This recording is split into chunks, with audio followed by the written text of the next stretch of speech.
Hey, and welcome to another firefly beading tutorial. Today I'm going to show you how to do a button clasp using our large hole beads and leather. We've put together a ton of kits so you can make things similar to this, available online or in our store. You might need a ruler to complete this and maybe some scissors or some cutters similar to this. If you're getting one of our kits, you're going to take everything out. And you'll notice on the end of your leather will come to a point on either end. If it's not to a point for some reason, you can cut it to make it into a point using your scissors or your cutters. And the first thing we're going to do is thread on our bead. You're going to pull it about 6 inches down, leaving about a 6-inch tail. So let's double check. Yeah, so about 6 inches is good. And then we're going to create a sliding knot on this side. So to do that, actually let's start on this side. We're going to have our long tail at the top and our short tail wrapping around. So we're going to go around this way and around again. So we should have 2 loops. Then we're going to come in from the button side and down, following our long piece, and pull everything tight. So you're kind of just going to wiggle this knot around till it looks nice. You can pull on the long cord to pull everything close to the button, and then pull on your short tail to tighten it. So tight, tight, tight, and then pull on the long cord and slide your knot up towards your button. And do this till your knot is nice and tight and isn't loose. You do want to leave a little bit of a loop towards your button. And then you're ready to thread on your beads in the pattern that you choose.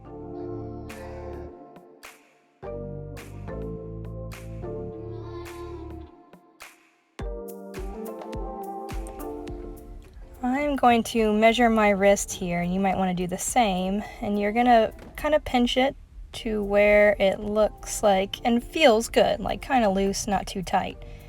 And measure that. So my wrist comfortably is about a 6.5 inch wrist. So I want to bead starting from the button to the end of my beads to about 6 inches.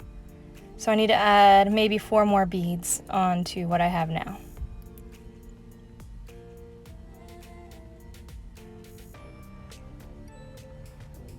We want our final bracelet to be about an inch bigger than what it's comfortable on. So 7.5 for me. So right now I've got 6 inches, which is great. I'm going to stop here. And I'm now going to create a loop here that the button is going to go into. So, you know, maybe about a 2-inch loop here. So this isn't quite long enough. Let's try it again. So that's 1.5. So I'm going to make it a little bit bigger. I want about a 2-inch so that it wraps around my finger. And then I can pull that through. So I'm just doing an overhand knot. And I'm not going to pull everything tight yet. So I'm going to just kind of make sure that my button goes through nicely and there's not too much room. You can even make this a bit tighter if you want. I also want to make sure that there's a little bit of room right here, right under there. So maybe about 1/2 inch under there. And that way our beads will lay nice. Instead of being so tight on each other. So you want to leave a little bit of room so that your beads can move around, and then pull your knot kind of tight, and it looks like my bracelet is between 7.5 and 8 inches. I can undo this, or I can wear it loose like this. So that's why you don't want to pull everything tight until you test it out, and then as you pull it tight, you know, test it out on your wrist and see if you like the feel of that. And I don't mind this, so I'm going to keep it like this. But if I felt like it was too loose, I could undo this knot and redo everything. So it's kind of trial and error, play around with your knot, and then once you feel comfortable with it, pull kind of tight. So you could snip right here once your knot is tight, or you could add a little dangle bead. I'm going to do this so it looks like a little charm. So if you're going to do that, then you're going to do a double overhand right here. So we're going to go around my finger, over once, and over twice. And then I'm just going to kind of gently pull that knot close to the bead. I'm going to leave a little bit of sliding room, so I'm going to pull like this. I'm going to use my bead to push the knot a little bit and then use my finger to push again. So back and forth until your knot gets nice and tight. Then you can snip it, leave a little tiny tail.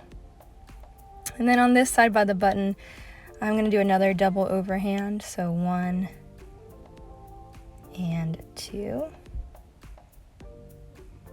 And then I'm going to pull this down. So this was the tail that was near the button. Pull it all nice and tight as close as I can to the button, and then snip that.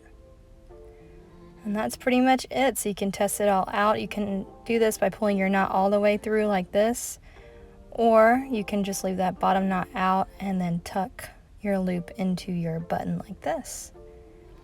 Hope you enjoyed this tutorial and hope this helps completing some of the kits that we have or with any large hole beads you have. Please like or subscribe to our channel to learn more tips like this. Happy beading from us at Firefly.